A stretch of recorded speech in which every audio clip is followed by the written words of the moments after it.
पर लिखो और उनसे कहो कि भारतीय पाठ्यक्रम में गौ माता का भी एक चैप्टर सब्जेक्ट में आना चाहिए।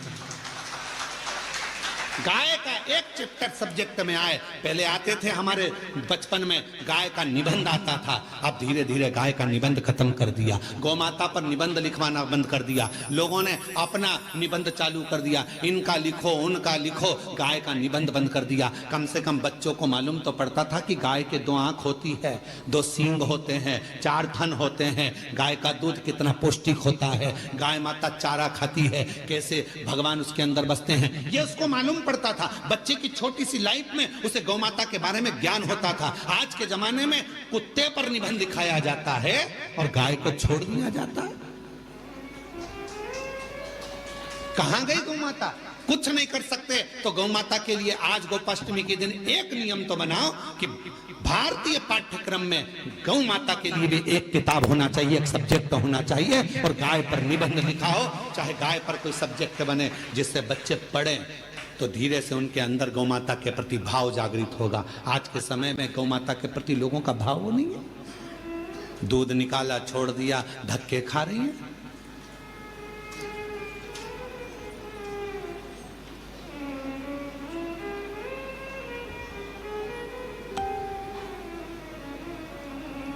कई लोग चिल्ला चिल्ला कर कहते हैं इतनी सारी गौशाला खुल गई हैं, इसके बाद भी गाय रोड पर घूम रही है। हमारा निवेदन है, जो चिल्ला रहे हैं उनसे निवेदन है, उस रोड की सारी गाय को भर कर लिया और गौशाला में बांध दो। पर वो गौशाला में बनती तो है, थोड़े समय के बाद उसी गाय का सेठ आता है, रोज शाम को गाय को गाली देकर छुड़ाकर अपशब्द कहकर ले जाता है, दूध निकालता है, फिर रोड पर छोड़ देता है। हमारी गाय को पकड़ के ले गए, क्यों बांधी तुमने गौशाला में, क्यों ले जाकर धर दी गौशाला में? गौशालाएं तो खुली हैं गौ माता के लिए, रोड पर खड़ी हुई गायों को भी रखने को सारी गौशाला के मालिक तैयार हैं, सारी गौशाला में गायों को रखने को तैयार हैं। पर जब गाय अच्छी हो जाती है, स्वस्थ हो जाती हैं, उनके मालिक फिर आकर खड़े हो जाते हैं। हमारी गाय तो लड़ाई करते, झगड़ा करते, अपशब्द करते, ताना देते, गौशालाओं में उपद्रव मचाते। कहना सरल है, करना कठिन है।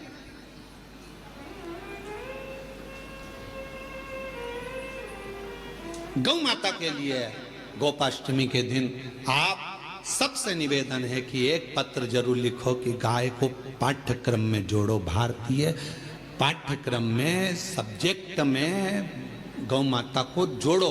पहली क्लास से लेकर 12th क्लास तक ही नहीं, कॉलेज तक गौ माता को जोड़िए और गौ माता पर एक सब्जेक्ट जोड़िए। गौ माता पढ़ोगे तो ज्ञान होगा।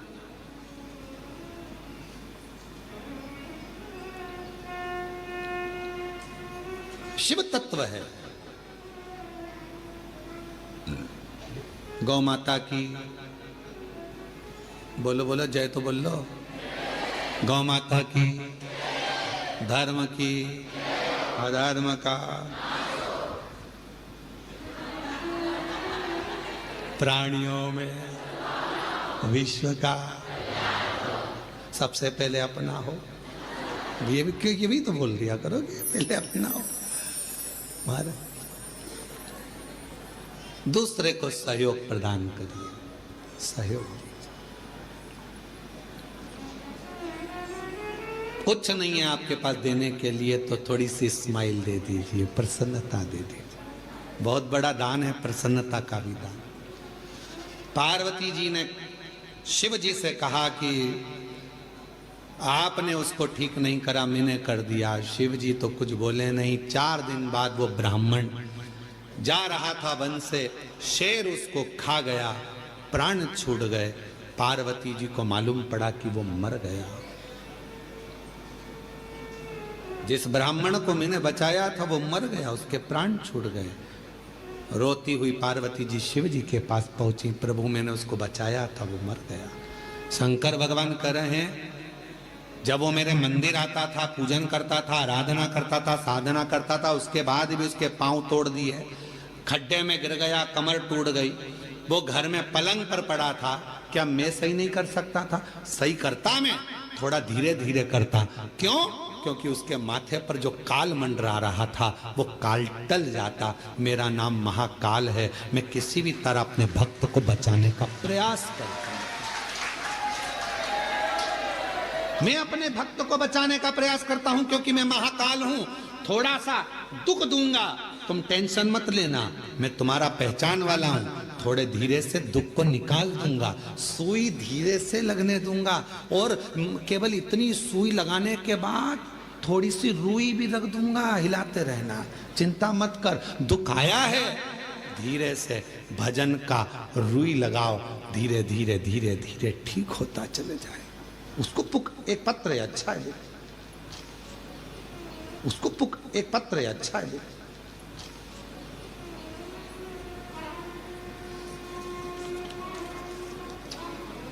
मनीष मीणा, मानसिंह, गिरधर लाल मीणा निवासी 77 Vinayak Bihar, D Harnathpura, Ravan gate, Kalwar road, Jaipur की रहने वाली हूँ। कहीं बैठी हो हाथ हिला सकती हैं, और अगर कहीं बैठी हो तो आप ही हैं, ऐसा हाथ हिला दो। पीछे के रास्ते से आ जाओ, एक बेलपत्र ले जाइएगा। जयपुर की रहने वाली हूँ। मेरी पत्नी जिसके महत्तम के बारे में बताया, फिर वहाँ आपकी कथा धीरे धीरे मोबाइल में सुनने लगी। फिर उन्होंने भी मुझे आपकी शिव पुराण कथा, इनको सुनने का महत्व बारे में बताया, आपके बताए हर उपाय करने के बारे में बताया। फिर मैं और मेरी पत्नी साथ में आपकी शिव पुराण की कथा ऑनलाइन YouTube पर सुनने लग गए, और हमारे घर के बिल्कुल सामने ही भोले बाबा का मंदिर है, जिसमें प्रतिदिन हम भोले बाबा को सेवा पूजन करने लग गए, और आपके कहे अनुसार प्रतिदिन भोले बाबा को जल चढ़ाने लग गए। मंदिर में झाड़ू पोछा करने लग गए।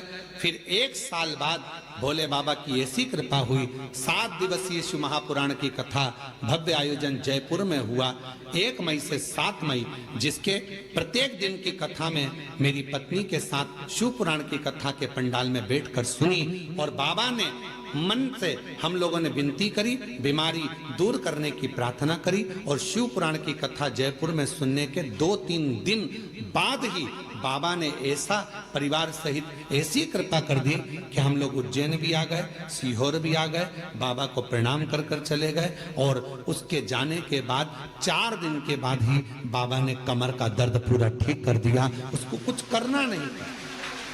बाबा, हमने सुना था कुबरेश्वर धाम आने वाले को बाबा इतना दे देता है कि खाली नहीं छोड़ता। बाबा की ऐसी कृपा हो गई गुरुदेव, हमारे बिना कहीं बाबा ने, कोई हमारा कुछ भी नहीं था, पर किराए के मकान से बाबा ने हमको 2-2 मकान दिला दिए।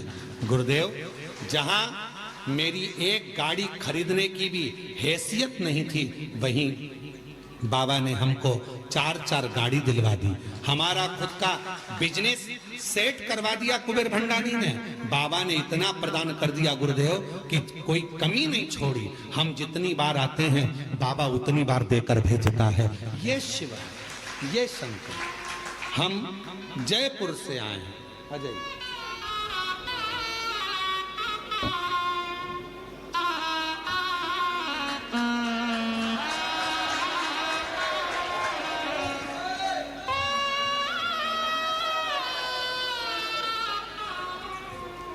जो जैसी भावना, एक पत्र और है बड़ा सुंदर है भाव से।